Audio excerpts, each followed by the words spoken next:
Good morning friends, कैसे हैं आप लोग। मैं आशा करता हूँ आप लोग अच्छे होंगे। मैं रामकृष्ण, आप लोग मेरे चैनल में स्वागत है। मैं आज आप लोगों को कक्षा 10 गणित प्रश्नावली 5.2 का 15वां सवाल बताने जा रहा हूँ।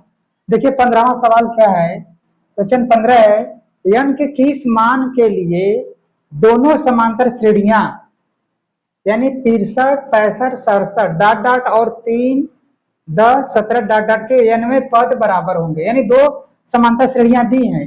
पहला का देखिए समांतर श्रेणी 63, 65, 67 है और दूसरा 3, 10, 17 डॉट डॉट है। तो इसका कौन सा मान, किस मान के लिए दोनों समांतर श्रेणियां बराबर होंगे। तो चलिए देखिए इसको हम हल कर रहे हैं।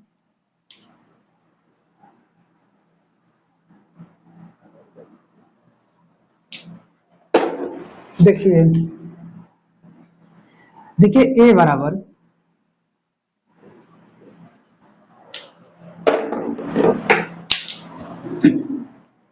देखिए ए बराबर है 63 और डी बराबर क्या होगा।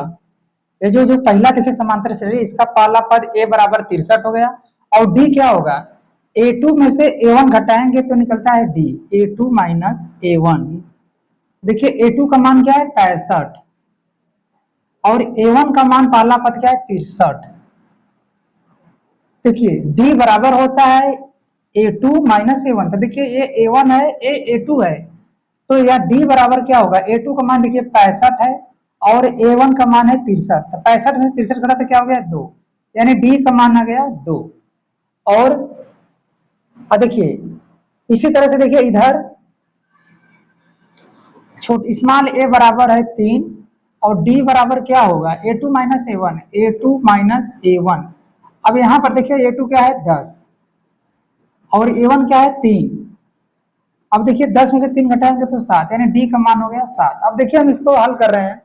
देखिए a का मान है 63, हमें इसका n ज्ञात करना कि n किस मान के लिए ये दोनों पद बराबर होंगे। हमको n पता नहीं है, हमें n निकालना है। तो देखिए फॉर्मूला है an बराबर होता है a प्लस कोष्ट में n माइनस 1 इंटू डी। तो देखिए an का मान, देखिए a का मान क्या दिया 63, तो यहां पर an बराबर देखिए an बराबर होता है a प्लस कोष्ट में n माइनस डी। तो यहाँ पर देखिए a का मान क्या है 63। ये जो इसको देखिए हम कैपिटल ए लिख देते हैं क्योंकि हमें दो तरह से लिखना है। पहले a प्लस कोष्ट में n माइनस 1 इंटू डी। तो a जो कैपिटल ए है इसका मान है 63, तो हमने 63 लिख दिया। प्लस अब देखिए n, हमको n पता नहीं है, n निकालना है तो n नहीं लिखेंगे, n माइनस 1 इंटू डी का मान देखिए इधर हमको 2 निकल गया है तो d। अब इसके बाद देखिए ये क्या होगा 63 प्लस 2 का गुणा करेंगे n में तो होगा 2n। अब 2 का गुणा करेंगे माइनस में तो होगा माइनस 2। यहाँ पर हमने 2 का क्यों गुणा किया, किसी भी ब्रैकेट के पहले अगर 2 है तो इसका ब्रैकेट में गुणा होता है। यहाँ पर n था तो 2 का गुणा हुआ n में तो हो गया 2n, प्लस का गुणा हुआ माइनस में तो माइनस, 2 का गुणा किया n में तो हो गया 2। अब ये हो गया an बराबर, या इसको हम और लिख सकते हैं। देखिए ये हो गया 2n। अब देखिए 63 प्लस है और ये है माइनस 2, तो 2 घटेगा 63 में क्या होगा धन 61, यानी an बराबर देखिए हो गया इतना ही हो गया समीकरण 1। यानी an का मान हो गया an बराबर 2n धन 61, समीकरण 1 हो गया। अब इसी तरह से देखिए इधर स्मॉल a का मान 3 है, d का मान 7 है, तो इस तरह से भी हम इसका समीकरण बनाएंगे। तो देखिए यहाँ पर an, यहाँ पर हम कैपिटल ए लिखेंगे क्योंकि हमने कैपिटल ए लिखा है, नहीं सॉरी एन का मान है यहाँ, ठीक है। देखिए हाँ कैपिटल ए स्मॉल ए, देखिए A N capital A N है और इधर देखिए हम लिखेंगे स्मॉल ए एन बराबर देखिए यहाँ पर स्मॉल ए का मान है 3, तो यहाँ पर हम देखिए इसका फॉर्मूला लिखेंगे एन बराबर ए प्लस कोष्ट में एन माइनस 1 इंटू डी। देखिए हमने यहाँ पर ये लिखा था कैपिटल ए, बड़े वाला का पहले में लिखे थे कैपिटल ए बराबर 63 था, डी है, तो हमने यहाँ पर कैपिटल ए लिखा था और इस बार हम लिखेंगे स्मॉल ए। तो स्मॉल ए एन बराबर, यहाँ पर स्मॉल ए लेंगे ए कोष्ट में एन माइनस 1 इंटू डी दूसरा।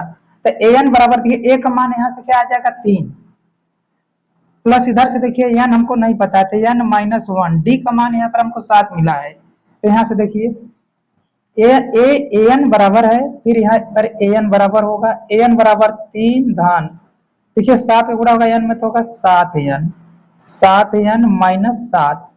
अब इसको हम लिख सकते हैं an बराबर, देखिए 7n, ये 7n, अब 7 माइनस है 3 प्लस 3 घटेगा 7 में तो होगा -4। देखिए हो गया समीकरण 2, ये हो गया समीकरण 1 और ये हो गया समीकरण 2। देखिए मैं फिर से समझा दे रहा हूँ, an बराबर होता है, देखिए हमने यहाँ पर कैपिटल ए लिखा था तो कैपिटल ए n बराबर, यहाँ पर कैपिटल ए था तो कैपिटल ए प्लस कोष्ठ में n माइनस 1 इंटू डी। तो an बराबर देखिए a का मान 63 था, हमने 63 लिख लिया प्लस n माइनस 1, तो 2 का गुणा, देखिए अब यहाँ पर an बराबर 63 प्लस, अब 2 का गुणा हुआ n में तो 2n माइनस 2, फिर देखिए an बराबर, अब देखिए यहाँ पर 2n तो हमने 2n लिख लिया, 63 प्लस था 2 माइनस था, माइनस 2 घटा 63 में तो हो गया 61। अब ये हो गया समीकरण 1। अब हम देखिए लिखेंगे यहाँ पर an, जो स्मॉल an लिखे हैं, क्योंकि a देखो छोटा है तो यहाँ पर हम लिख लिया a, n बराबर a प्लस कोष्ठ में n माइनस 1 इंटू डी। तो an बराबर देखिए a का मान यहाँ पर 3 है तो हमने यहाँ 3 लिख लिया, प्लस n हमको नहीं पता था तो n माइनस 1 इंटू डी का मान 7 है तो 7। अब देखिए an बराबर 3 धन प्लस हो गया 7 का गुणा करेंगे n में तो 7n, 7 का गुणा किया 1 में तो हो गया 7। अब देखिए an बराबर ये 7n, अब देखिए इसके बाद -7 है या +3 है, तो 3 घटा 7 में से क्या हो गया 4, यानी an बराबर 7n माइनस 4 है समीकरण 2। अब देखिए हम क्या करेंगे, अब हम देखिए समीकरण 1 और 2 का देखिए an जो यहाँ पर था, an और an का बराबर करेंगे। देखिए an बराबर है an के, यानी ये जो कैपिटल an था और स्मॉल an जो दोनों आपस को हम बराबर कर देंगे, तुलना करेंगे। तो देखिए जो कैपिटल an का मान यह आया है, यानी 2n प्लस 61, और जो स्मॉल an है इसका मान है बराबर है 7n माइनस 4, क्योंकि देखिए हमको n ज्ञात करना है, यानी जो एक कैपिटल an का मान है यह और स्मॉल an का मान जो है इसको बराबर कर देंगे। अब देखिए इधर है 2n, अब इधर लेकर जाएगा -7n बराबर, इधर देखिए -4 है तो उधर रहेगा, और जो इधर का जो a प्लस 61 है बराबर उस पर जाएगा तो हो जाएगा -61। अब देखिए 7n में से 2n घटाएंगे तो क्या होगा -5n बराबर, अब देखिए -4 और -61 जोड़ेंगे तो हो जाएगा -65, माइनस से माइनस कट गया तो n बराबर क्या हो गया 65/5, यानी 1 पचे 5, 13 पचे 65, यानी n का मान आ गया 13।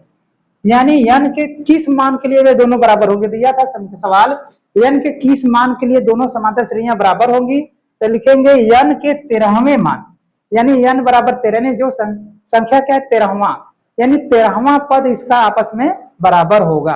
ये हो गया आंसर, यानी 13वें n के किस मान के लिए दोनों समांतर श्रेणियां बराबर होंगी, तो कहेंगे n के 13वें मान के लिए दोनों समांतर श्रेणियां बराबर होंगी। यही हो गया इसका उत्तर। मैं आशा करता हूँ आपके समझ में आ रहा होगा। यदि आपको मेरा वीडियो अच्छा लगे तो आप इसे लाइक कीजिए, शेयर कीजिए, सब्सक्राइब कीजिए। धन्यवाद।